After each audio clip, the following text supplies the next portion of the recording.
Welcome to Pseudobiblia. If you appreciate audio stories, please consider leaving a like and subscribing to the channel so you don't miss our weekly releases. Now, Pseudobiblia presents The Structures of Deception. This work is a work of fiction.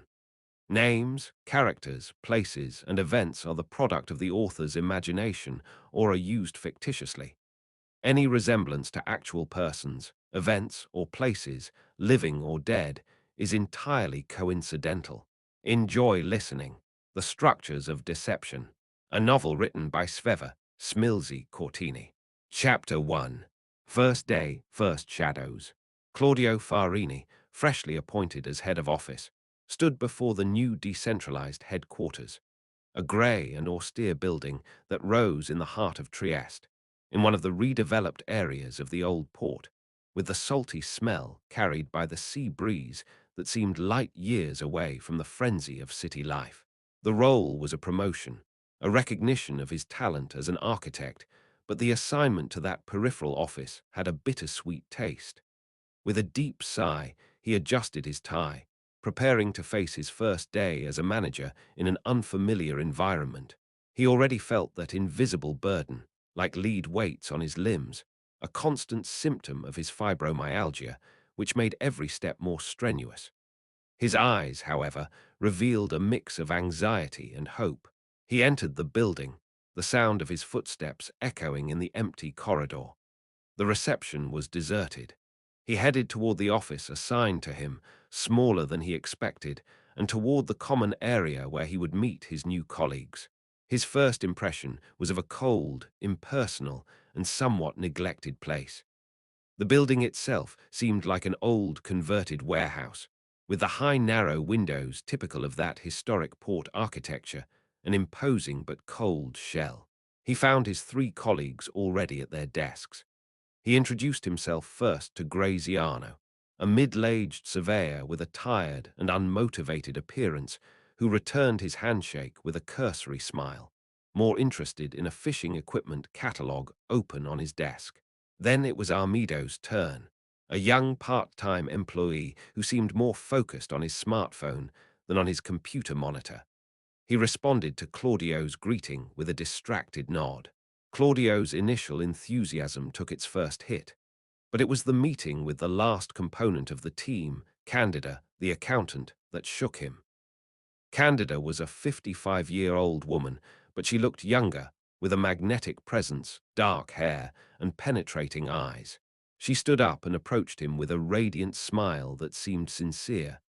"Dr. Farini, what a pleasure to finally have you here as our boss. I've heard such good things about your projects. I'm Candida, the accountant. I'm certain that under your guidance we'll do great things," she said, shaking his hand warmly. Her energy and apparent enthusiasm were a balm for Claudio, who felt a hint of gratitude and dependence growing toward what seemed to be the only motivated person in the group. "Thank you, Candida. Please call me Claudio. I really hope we can do good work together," he replied, trying to hide the overwhelming fatigue. After a morning spent trying to understand the dossiers left by the previous manager and observing the poor productivity of Graziano and Armido, Claudio found himself talking with his wife on the phone, trying to find a comfortable position in the chair that would alleviate the discomfort in his back. "Hi, darling, how's it going?" he asked, trying to mask his asthenia. "Hi, Claudio, how was your first day as boss?" she replied, her voice warm and welcoming. "Well, the office is a bit. Graziano and Armido don't seem to be the brightest sparks. But there's Candida, the accountant. She seems very capable and motivated. At least I can count on her," said Claudio, trying to convince himself more than her. "I'm happy that there's someone who gives you a good impression. You'll see that you'll be able to motivate the others as well," his wife responded. But as he was talking, a sharp pain crossed his body, and the sensation of lead weights on his limbs seemed to intensify. "Sorry, I have to go. I feel a bit exhausted," he said, interrupting the conversation. "Okay, love, take care of yourself. I love you," his wife replied, and Claudio ended the call, feeling the weight of fibromyalgia and now also that of responsibility for a difficult team.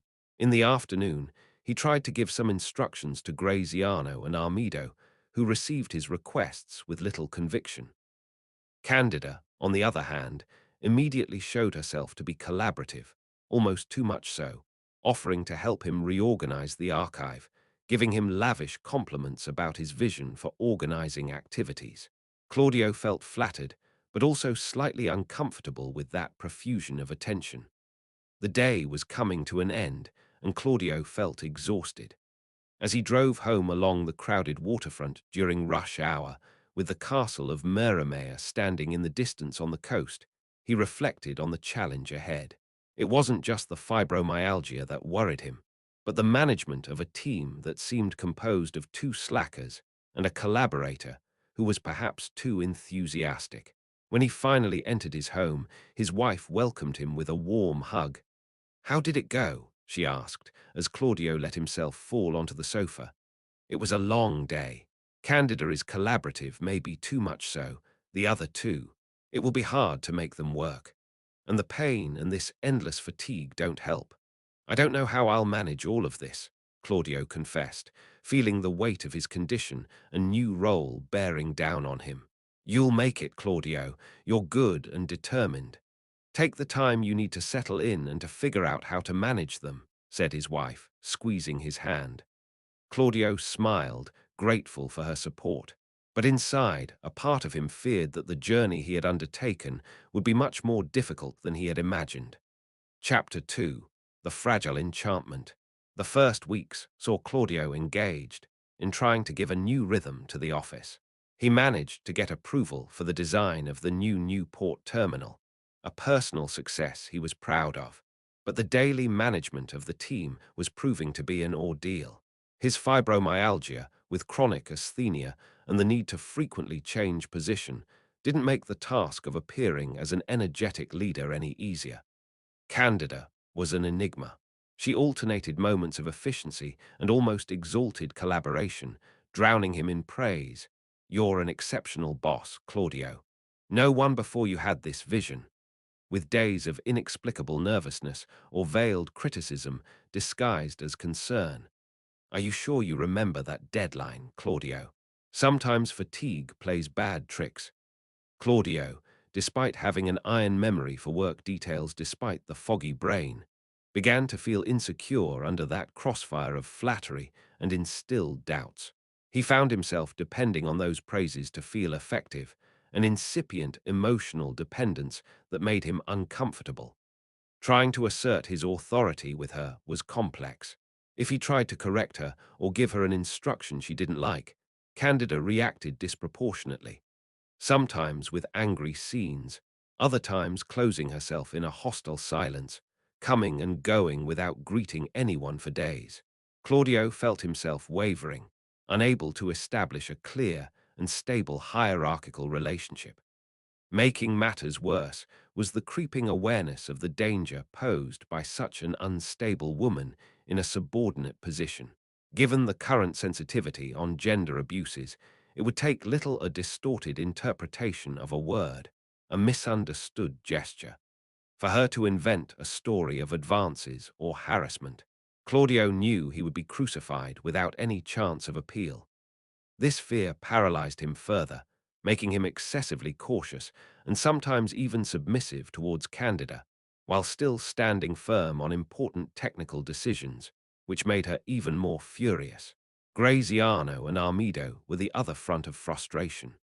They were clearly exploiting the chaos generated by Candida's outbursts and Claudio's evident difficulty in managing her as an excuse to work as little as possible. Graziano spent hours planning his fishing trips, while Armido was always on the phone for his personal business at the port. Claudio felt guilty for not being able to shake them up, to make them more productive, but the energy required to manage Candida drained him of every resource. He had no allies in the office. They were just three people he had to manage, and he felt like he was failing on all fronts. "I can't get them to work, Laura," he vented one evening to his wife.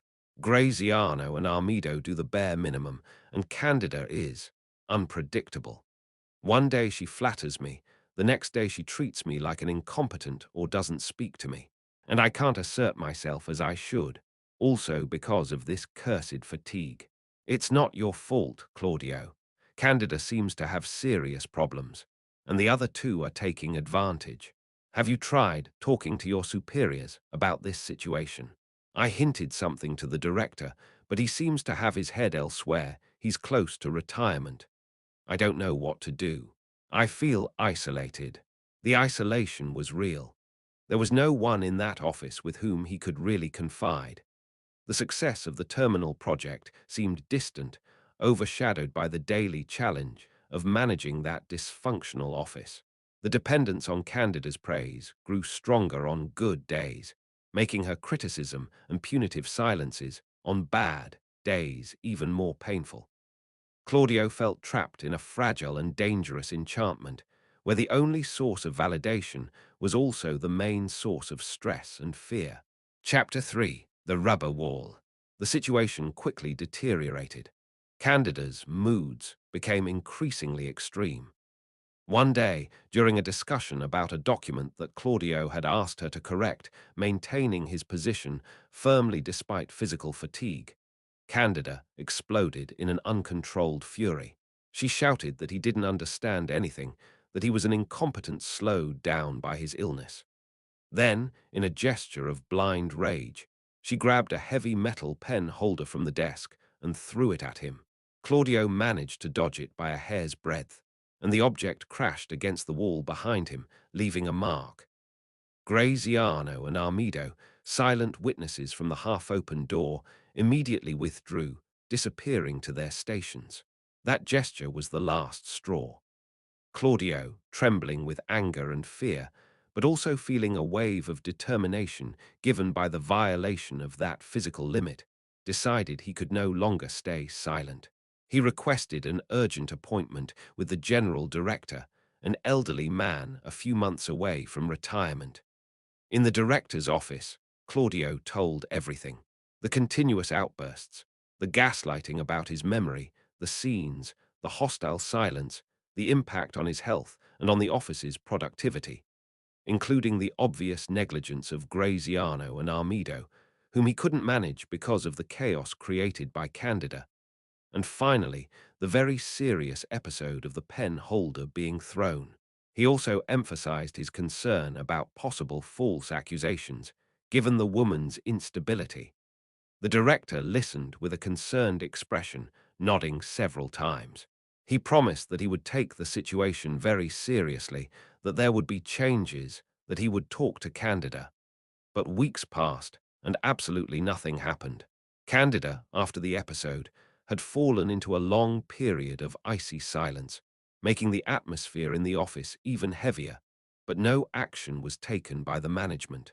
Claudio felt like he was hitting a rubber wall, his complaint buried by the inertia of a now disinterested manager. Frustration and a sense of helplessness were devouring him, aggravating his fibromyalgia. He looked out the office window, but instead of the sea, he saw only the grey wall of another industrial building. In the distance, on the hill, he could just make out the profile of San Giusto Castle, a symbol of a city that felt distant and indifferent to his personal battle. Despite the growing environmental difficulties and the constant weight of fibromyalgia, Claudio's professionalism remained a constant. During those weeks, he found himself under pressure from the old director, eager to close his career with a final tangible success. The approval of the preliminary design for the new port terminal, a complex work that Claudio had been following for some time. Farini, I'm counting on you for this terminal. It's essential that you present impeccable work, and quickly. It will be my last great result. The director had told him in a tone that admitted no replies, completely ignoring the gravity of the situation that Claudio had just reported to him regarding Candida. Claudio immersed himself in work with an almost desperate tenacity, fighting against the asthenia that clouded his mind and the pain that made it difficult to stay at the drawing table for hours. He had to do almost everything alone. Candida, after the aggression and the director's lack of action, offered inconstant help loaded with tension, while Graziano and Armido were more useless than ever. In the end, With an enormous effort and sleepless nights, Claudio completed the project. The presentation was a bitter personal success. External technicians praised his vision and attention to detail, while the director took the credit with perfunctory smiles. It was a breath of professional oxygen in a sea of personal anguish, a recognition of his value that painfully clashed with the abandonment he had suffered. Then Candida changed tactics again. She returned to being falsely collaborative, but began to use public humiliation as a weapon. During a team meeting called by Claudio to try, once again, to give a jolt to Graziano and Armido, Candida took the floor with a tone between knowledgeable and falsely concerned, loud enough to be heard by everyone. Claudio, I understand that you want to spur us on, but maybe you should also think about your health. I read an interesting article the other day. It said that certain chronic conditions, like yours, can also lead to, well, to problems of virility. I hope that's not your case, poor wife of yours. Silence fell on the office. Graziano and Armido lowered their gaze, visibly uncomfortable, but without intervening. Claudio felt annihilated. It was a cruel attack, aimed at destroying him as a man and as a boss in front of his subordinates. Candida, this is unacceptable and completely out of place, he managed to say, his voice broken with anger and humiliation. Oh, excuse me, I just wanted to show my understanding for your condition, she retorted with fake innocence, but her eyes shone with malice. Then, as the others quickly moved away, she hissed in a low voice. You're not capable of managing this office. You're not capable of managing yourself. You're just dead weight. A fucking disabled person who slows everyone down. The insult hit him with the violence of a slap. He felt himself sinking. It was clear that the situation was out of control and that the old management would not intervene.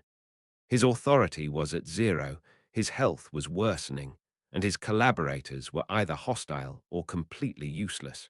The fall seemed unstoppable. Chapter 4. The Maze in the Brain. Claudio felt trapped in the maze of his position. He was the boss, but he was helpless. Every corridor seemed to lead to a dead end.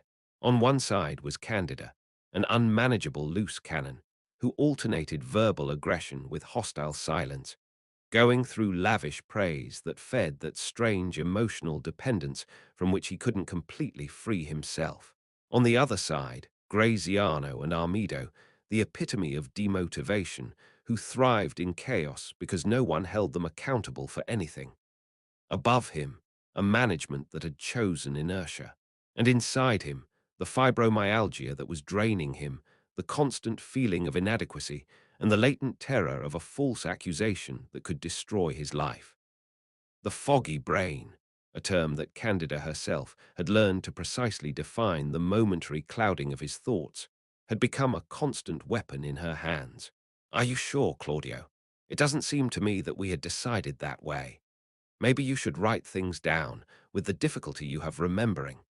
He knew he remembered. His working memory was solid, but that continuous insinuation, combined with real fatigue, wore him down, making him doubt himself in moments of greater vulnerability. The thought of fatal attraction often returned. It wasn't just the fear of obsession, but the feeling of being the protagonist of a psychological thriller in which his professional and personal life was systematically dismantled by an apparently unstoppable force. He felt like Michael Douglas, but without the possibility of openly reacting, blocked by his role, his illness, and the fear of scandal. Could it really happen? Could she follow him one evening while he walked seeking a bit of peace among the narrow streets of the old city, maybe near the ancient Arch of Richard? The frustration of not being able to make Graziano and Armido work was another thorn in his side. He felt responsible for the office's failure, even though he knew that the root of the problem was Candida. But how could he demand commitment from them when he himself struggled to maintain control and lucidity under constant attack? They perceived him as a weak boss, unable to manage the situation, and behaved accordingly. I feel like a failure, Laura, he confessed one evening to his wife, sunk on the sofa, exhausted after yet another day of silent tension with Candida closed in her accusatory silence. I'm the boss, and I can't make anything work. I can't control Candida, I can't motivate the other two. And this fatigue is killing me. Sometimes I think Candida is right, that I'm just a burden. Don't even say that as a joke, Claudio. Laura gently scolded him. You're the victim of an impossible situation created by a disturbed person and incompetent management. It's not your fault, but you need to find a way out. The old director is about to leave, right? Do they know who will take his place? Yes, his deputy, Rinaldi. He seems like a different person, more pragmatic. But I don't know if he'll want to deal with this mess as soon as he arrives. You have to try, Claudio. You have to talk to Rinaldi as soon as he takes office. Tell him everything again, including the fact that your predecessor buried your complaint. You can't stay in this maze. It's destroying you physically and mentally. Laura's words gave him a jolt. He couldn't give up. He had to try again, cling to the hope that the change at the top could represent a way out. Despite his dependence on Candida's rare praise, despite the fear, he knew he had a straight back, that he had never compromised his professional integrity to please her. He had to defend himself and his work. He decided that he would request a meeting with Rinaldi as soon as he was officially installed. Chapter 5. An Unexpected Light. The arrival of Dr. Massimo Rinaldi as the new general director marked a turning point. Rinaldi, already the deputy of the previous director, was known for being a pragmatic man and less inclined to let problems slide. Claudio immediately requested an appointment, determined not to let what he felt was his last chance slip away. In the management office, now more sober and orderly, Claudio explained the situation to Rinaldi, omitting nothing.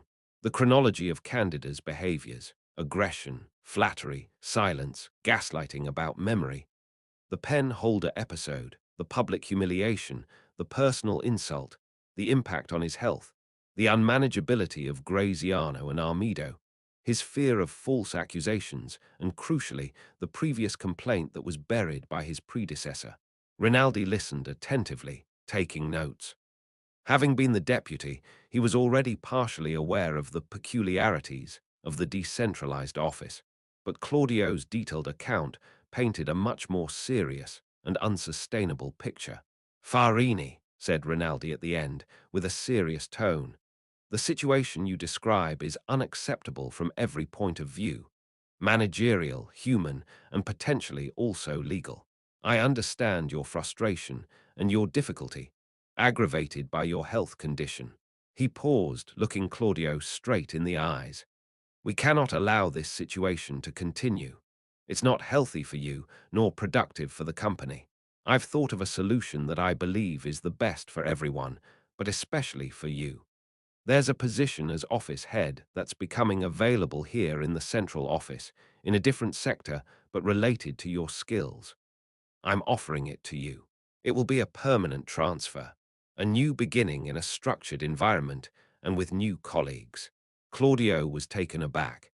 He had expected an investigation, perhaps a disciplinary action against Candida, but not a permanent transfer for himself. A transfer, he asked, uncertain whether to feel relieved or exiled. Yes, confirmed Rinaldi. It's the quickest and most effective way to remove you from a toxic and dangerous situation, allowing you to work serenely and value your abilities. At the decentralized office, we'll appoint someone else, a person with more experience in handling difficult cases, perhaps older and less sensitive to the dynamics you described. The unsaid was clear. Rinaldi was saving Claudio, but also choosing the simplest path to contain the Candida problem without a direct and potentially explosive confrontation. Claudio accepted. It was an escape, in a sense, but a controlled escape toward safety. Relief overcame any other consideration. The transfer happened quickly. Claudio found himself in a larger, brighter office located in an elegant palace near the Grand Canal, a world apart from the almost oppressive austerity of the old port. He had been assigned new duties. perhaps even more stimulating than those he had left at the decentralized office, and was surrounded by new colleagues, professional and cordial. Among them, he met Annalisa Nardi, head of financial resources, a sharp and pragmatic woman with whom he immediately connected. In the following days, during coffee breaks, Claudio began to confide in her, telling her in pieces the nightmare he had lived in the decentralized office. Annalisa listened with empathy, but also with a certain professional detachment, helping him to see things more clearly and understand the dysfunctional dynamics he had suffered. "You did well to accept the transfer, Claudio," Annalisa told him one day. "I know Rinaldi. He's one who cuts through Gordian knots. Probably he evaluated that moving you was simpler than directly confronting Miss Candida, who, from what you tell me, seems like a clinical case. And then, let's face it, he also saved the company from potential legal cases." Shortly after his transfer, Claudio received a call on his cell phone. It was Candida. Her voice was a mix of anger and victimhood. "Claudio, so it's true that you left. Nice way to abandon ship. And you know what I tell you? It's a disaster here without you. They've put an old doddering fool in your place who doesn't understand anything, and there's a lot of backlog work that's your fault. But everyone says it was a mistake to send you away. You were so good here. They don't understand that the problem was you." Claudio listened to that contradictory delirium. Candida's clear inability to see reality and her own responsibilities. He felt a cold shiver, but no longer fear. "I wish you good work, Candida," he replied calmly and hung up. He had cut the thread. He had exited the maze, even if the scar remained. Chapter 6. Calm on the Gulf. Claudio's new role at the central office proved to be a true new beginning. The environment was professional, deadlines were clear, colleagues were collaborative.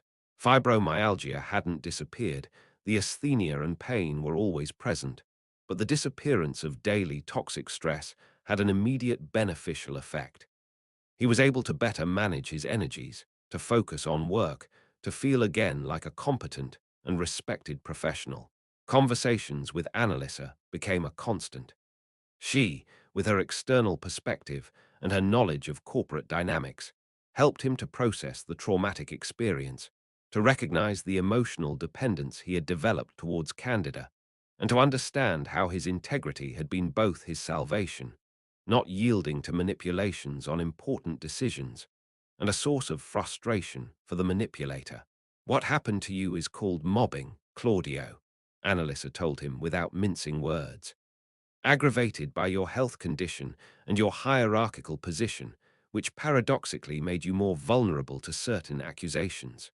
Rinaldi acted correctly by moving you, even if perhaps not in the most courageous way." Claudio also began a journey with a psychologist, suggested by Laura, to address the emotional scars, the sense of failure as a boss at the previous site, and the residual fear. Slowly, he regained confidence in himself and his judgment abilities. Occasionally, news reached him from the decentralized office through Annalisa or other internal contacts. The new office head, a man close to retirement as predicted by Rinaldi, let everything slide. Graziano and Armido continued to do the bare minimum. Candida alternated phases of complaints about backlogged work, attributed to Claudio, with phases in which she publicly missed the brilliant Dr. Farini, weaving posthumous praise that confirmed her distorted view of reality. There had been no formal disciplinary proceedings. Rinaldi had chosen the path of containment and isolation of the problem. Claudio felt a twinge of bitterness for the lack of justice, but then relief for being out of that swamp prevailed. He had learned a hard lesson about human nature, about the fragility of work environments, and about the importance of protecting one's physical and mental health. He fully reconnected with his family. Evenings were no longer dominated by the anguished account of work tensions, but by a newfound serenity.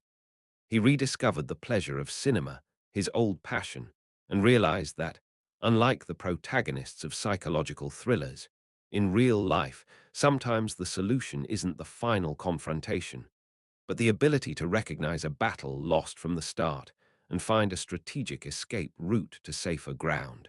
As he looked at the port of Trieste from the windows of his new office, he no longer felt anguish, but a new calm. The sun was setting on the Gulf, tinting with warm colors the facades of the palaces facing the shores and the solitary sails returning. Sometimes the Bora wind lashed the windows, reminding him of the indomitable strength of that city, a strength he also felt growing within himself.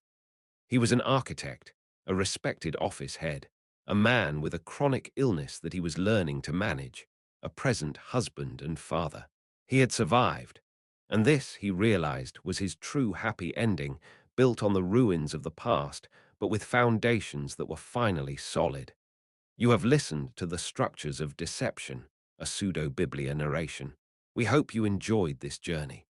Remember to like the video and subscribe to the channel for a new audiobook every Friday at 9 p.m. and to explore our playlists for other genres. Thanks for listening. This work is a work of fiction. Names, characters, places, and events are the product of the author's imagination or are used fictitiously. Any resemblance to actual persons, events, or places, living or dead, is entirely coincidental.